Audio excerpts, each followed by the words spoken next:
I'm going to finish off the top of the head here by lifting up the eyebrows a little bit, giving a bit of a curve here, and I'll do that by removing wood here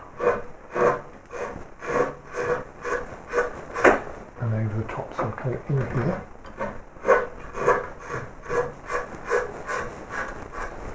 Like that.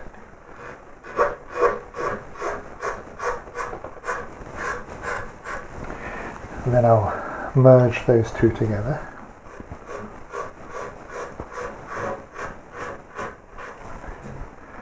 Do the same on the other side, and then I'll clean this up, clean all those lines off.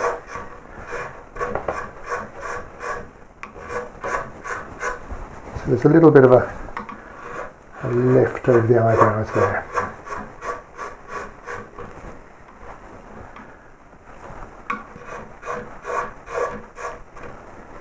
On the other side. I need to finish off the ears in some way, or rather the way these two sides come together. There's sort of a fold, so what I'm going to do is come down and make a little eye here like this. Again, it's a little bit stylized, but it'll work pretty well.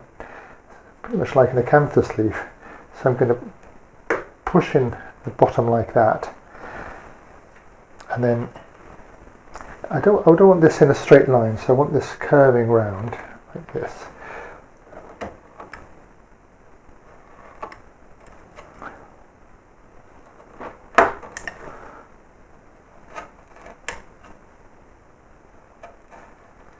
A nice sharp junction here, and down the bottom.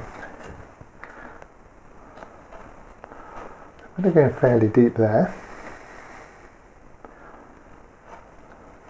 like that, and round this in. So this isn't a hard edge, that just sort of folds its way into there. And the same on this side. I need to bring it over so that's a bit softer. And then down the bottom of that hole there, you can put a little punch like this made out of a nail just to deepen it, so that you get the sense of it. I've got a little triangular punch here, and I'm going to put it right in there. Give a little bit of an accent, and right in there do the same. And then I'm going to put some whiskers on for that. I've got another little punch which I've made from a small screwdriver. It's just really a point. Before I actually did it as I did this, I've actually been experimenting a little bit on a practice piece of wood. So I need some whiskers on here, and I'm going to just pop them in with this little mark. So I'm not going to put them all over, but I will sort of spread them around in the front here, and probably the bottom half across there. So fairly evenly spaced, but without a hard edge, so this edge needs to be broken up at the top. With these last details, I feel the carving is finished, except for I'm going to change the lighting and go over it one more time, just checking that everything's as I want it, because once I finish it with beeswax, I'm not going to come back. So I'll check it over, and then we're ready to put some beeswax on it, put a finish on it. Before I wax it, I'm going to give it a quick wipe, or I have given it a quick wipe with a very fine sandpaper, just like this. All that does is it makes sure there's no really hard corners, because people will touch it and you don't want these sharp edges. So with that, I've also put my hanger on the back, so this will go on the wall direct. Here's my little signing.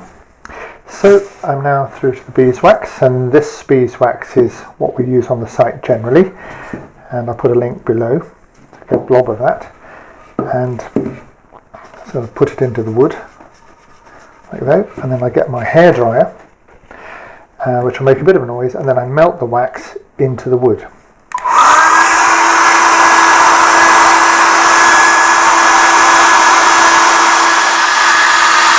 You can see how the colour is coming up already, I hope, especially on the end grain. So I'll wipe that on, make sure I get it into the crevices, then I'll wipe off excess with my rag like this, and I'll keep working over the whole carving, making sure there's no bits in there in the crevices.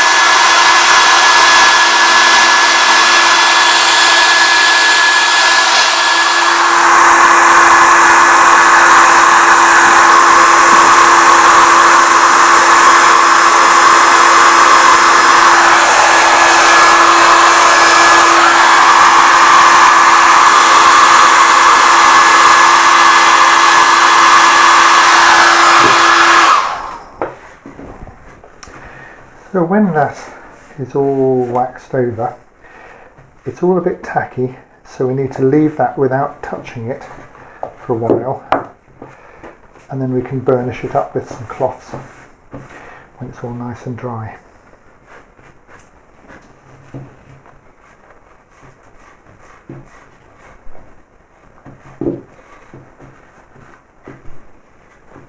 Well, with that, the carving is finished.